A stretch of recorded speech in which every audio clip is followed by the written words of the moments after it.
It was another quiet evening in our house, where silence often lingered, heavier than words. Ethan, my husband, was seated at the dining table, his head buried in a thick stack of papers. His words flowed in an endless stream of updates about his company new projects, upcoming meetings, and the usual flood of responsibilities. I sat across from him, nodding occasionally, though my mind was far from the conversation. Ethan's voice had become little more than background noise in my life, a dull hum of responsibilities and ambition that left no room for us. It had been years since I felt truly seen by him. Loneliness had become a constant companion, a shadow that followed me wherever I went. But tonight, something felt different. A weight settled in my chest, an unease I couldn't quite name. My mind drifted, unbidden, to Liam Ethan's son from his first marriage. My stepson. The very thought of him sent a strange pang through me, and I hated myself for it. I glanced down the hallway, where a faint light spilled out from beneath Liam's door. The memory of a recent moment with him flashed through my mind, uninvited and unwelcome. I tried to push it away, but it lingered, sharp and vivid. I shook my head, returning my focus to the table, where Ethan was still droning on about some contract he needed to finalise. He hadn't even noticed my distraction. "Sophie, are you listening?" Ethan's voice cut through my thoughts, sharp with frustration. I forced a smile and nodded. "Of course, Ethan. I understand how important this is." But the truth was, I didn't care. I couldn't bring myself to care. All I could think about was how alone I felt, how trapped I was in this life that seemed to revolve entirely around Ethan's work. At the other end of the table, Aria, our 13-year-old daughter, sat quietly, her head drooping with fatigue. She looked so small, so innocent, completely unaware of the storm brewing around her. "Come on, sweetheart," I said softly, reaching for her hand. "Let's get you to bed." Aria mumbled a quick goodnight to Ethan before following me to her room. I tucked her in, brushing a strand of hair from her face. She smiled sleepily, and for a moment the weight in my chest lifted. "Good night, my angel," I whispered, closing the door behind me. As I walked back down the hallway, the heaviness returned, pressing down on me with renewed force. I passed Liam's room, my steps faltering for a moment before I forced myself to keep going. When I finally reached my bedroom, I closed the door and leaned against it, taking a deep, shuddering breath. My reflection in the mirror caught my eye, and I flinched at the expression on my face, a mix of guilt, confusion, and something I couldn't quite name. Liam's face flashed in my mind again. His confidence, his presence, the way his eyes seemed to truly see meat was all so different from Ethan. I tried to push the thoughts away, but they clung to me, stubborn and unrelenting. It started a few days ago. Ethan had been too busy to spend time with Liam and had casually suggested that I take him to the beach instead. He could use the company and you could use a change of scenery, Ethan had said, barely looking up from his laptop. I had hesitated, but Ethan dismissed my reluctance with a wave of his hand. "It'll be good for both of you." On the drive to the beach, Liam was unusually quiet. The silence between us felt heavy, almost charged. When we arrived, the sun was bright and unforgiving, and I spread out a towel on the sand, pulling sunscreen from my bag. My sensitive skin couldn't handle the sun for long, and I struggled to reach the hard-to-reach spots on my back. "Do you need help?" Liam's voice broke the silence. I turned to find him standing there, his expression calm but with a hint of something I couldn't place. I hesitated, then nodded reluctantly. "Just my back," I said firmly, handing him the bottle. His hands were warm and steady as he applied the sunscreen, and I felt a shiver run through me. I hated myself for the way my heart raced, for the way my breath caught at his touch. When he finished, I muttered a quick thank you and wrapped a towel around my shoulders, desperate to put some distance between us. The rest of the day passed in a blur, but I couldn't shake the feeling that something had shifted. That night, as I lay in bed, I replayed the moment over and over in my mind, unable to let it go. I knew it was wrong, but the emotions it stirred in me were undeniable. The next morning, the house was quiet. Ethan was already at work, and Aria was still asleep. I went about my routine, trying to push the previous day out of my mind. But when I heard a crash from the bathroom, my heart leapt into my throat. Rushing to the source of the noise, I found Liam on the floor, clutching his foot. "What happened?" I asked, kneeling beside him. "I slipped," he said, wincing in pain. "I think I twisted my ankle." I helped him to his room, guiding him to sit on the edge of the bed. "Let me take a look," I said, my voice trembling slightly. His eyes met mine, and for a moment the air between us felt impossibly heavy. "Sophie," he said softly, his tone carrying a weight that made my heart race. I looked away, focusing on wrapping his ankle with the makeshift bandage I'd grabbed. "You need to be more careful," I said, my voice barely above a whisper. Neither of us spoke after that, but the silence was far from comfortable. It was charged, electric, and it left me feeling more conflicted than ever. I didn't know what was happening between us, but I knew it couldn't continue. And yet, deep down, a part of me didn't want it to stop. By the time Ethan came home that evening, I was a bundle of nerves.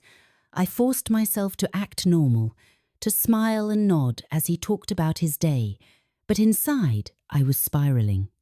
I couldn't ignore the storm building within me, the tangled mess of emotions that threatened to consume me.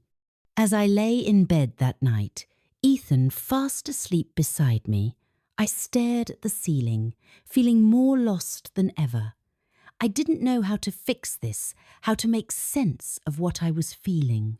All I knew was that something had to change, and soon, because if it didn't, I wasn't sure I'd be able to hold myself together much longer. The days that followed were a haze of routine and unspoken tension. Ethan's schedule remained relentless, leaving him immersed in work from dawn to well past midnight. Aria, ever the quiet observer, seemed to sense my distraction but said nothing. And then there was Liam. His presence was a constant undercurrent in the household calm, steady, and yet somehow unsettling in a way I couldn't put into words. Every glance, every word exchanged seemed to carry an added weight that left me feeling adrift. One evening, Ethan announced over dinner that he had a week-long business trip coming up. "It's an important one," he said, slicing into his steak with precision. "We're closing a major deal, so I'll need to be fully focused. Sophie, I trust you'll manage everything here while I'm gone." His tone was casual, almost dismissive, as though he were asking me to water the plants rather than oversee the entire household. I nodded, forcing a smile that I hoped conveyed understanding. Inside, however, I felt a knot tighten in my stomach. The thought of Ethan being gone for an extended period left me feeling exposed, vulnerable to the emotions I'd been trying so hard to suppress. Liam's expression didn't change as he listened to Ethan, but I caught the briefest flicker of something in his eyes, curiosity perhaps, or something deeper. It was gone as quickly as it appeared, leaving me wondering if I'd imagined it. The day Ethan left, the house felt oddly still. Aria spent most of her time in her room, working on a school project. I busied myself with chores, hoping the mundane tasks would keep my mind occupied. But as the hours stretched on, the silence became suffocating. By mid-afternoon, I found myself in the kitchen, staring out the window at the garden. The sight of the overgrown flower beds reminded me of how much I'd neglected them in recent months. Grabbing a pair of gloves and a trowel, I decided to tackle the weeds, if only to distract myself. I was halfway through pulling out a particularly stubborn clump of grass when I heard footsteps behind me. Turning, I saw Liam standing there, hands in his pockets, and an unreadable expression on his face. "Need some help?" he asked. I hesitated for a moment before nodding. "Sure, there's plenty to do." He grabbed a spare pair of gloves from the porch and joined me, kneeling in the dirt without hesitation. We worked side by side in silence for a while, the rhythmic motion of digging and pulling offering a strange sense of calm. But the quiet didn't last. "Sophie," Liam said suddenly, his voice breaking through the stillness, "can I ask you something?" I looked up, meeting his gaze. There was an intensity in his eyes that made my heart skip a beat. "Of course," I replied, my voice steady despite the flutter of nerves in my chest. "Are you happy?" The question caught me off guard. I blinked, unsure of how to respond. "What do you mean?" "I mean, with everything. With Dad, with this life. Are you happy?" I swallowed hard, the weight of his question pressing down on me. It was a simple question, yet the answer felt impossibly complicated. I don't know, I admitted finally, my voice barely above a whisper. "I think I've forgotten what happiness feels like." Liam didn't respond immediately. Instead, he reached out and plucked a stray weed from the flower bed, his movements slow and deliberate. When he finally spoke, his voice was soft but firm. "You deserve to be happy, Sophie. Don't forget that." His words lingered in the air long after he'd returned to the house, leaving me alone with my thoughts. That night, as I lay in bed staring at the ceiling, his voice echoed in my mind. "You deserve to be happy." But what did that even mean? And what would it take to find that happiness again? The following days passed in a blur of small, shared moments.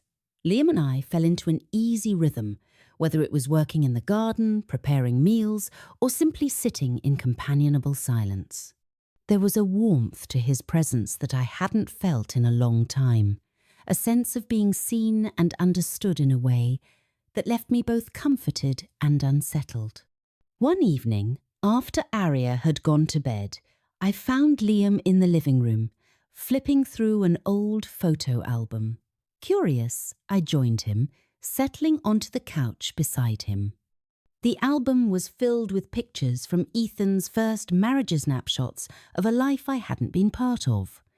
"That's my mom," Liam said, pointing to a photo of a smiling woman with kind eyes. "She loved taking pictures, said they were a way to hold on to the good moments." "She looks lovely," I said, meaning it. There was a softness to her expression that reminded me of Liam. "She was," he said quietly. "I think she would have liked you." The words took me by surprise, and I felt a lump rise in my throat.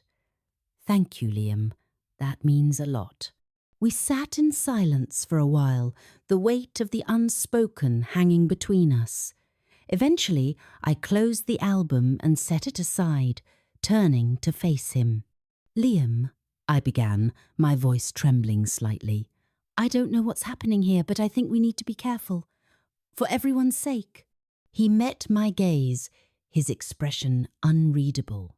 "I know," he said simply, But that doesn't change how I feel. His words hung in the air, and for a moment I didn't know how to respond. I wanted to tell him that he was wrong, that we couldn't do this, that it was impossible. But the truth was, I wasn't sure I believed any of that. The night Ethan returned, the tension in the house was palpable. I greeted him at the door with a forced smile, my heart pounding in my chest.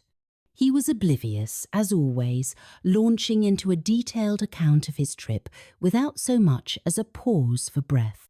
As I listened, nodding in all the right places, I couldn't help but glance at Liam, who stood quietly in the background.